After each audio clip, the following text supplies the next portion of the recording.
Hello and welcome to another edition of Teri Talk. This week we're in North Carolina at Dixieland Speedway doing a story about 14-year-old motocross champion Lyle Ann Baker. She's pretty much fallen in love with motocross since she was 7 years old and saw her first bike. She's been riding ever since. Basically, her tips on motocross are that it's fun, you get to go fast and jump, and you can accessorize.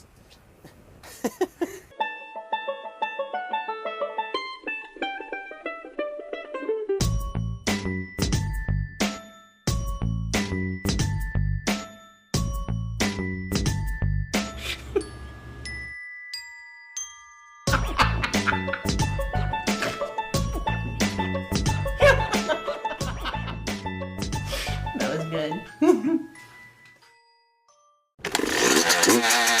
How long have you been competing? For about, altogether, a year and a half. Wow. So you're pretty good for a year and a half. I guess. Most people think that it's easy, you know, that you just sit on it, but it's a lot more than just sitting on a bike and twisting a throttle. Why do you think you've gotten so far so fast?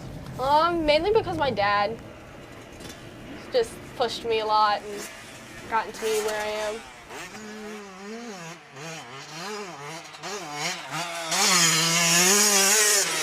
It's a demanding sport, but you'll fall in love with it. Or you fall? You definitely will fall.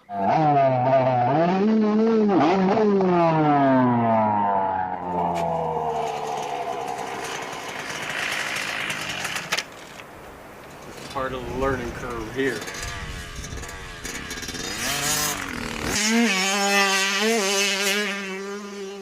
Even when I don't win, it's still fun to know that I've went out there and I've tried my hardest, and just to know that I've pushed myself that far.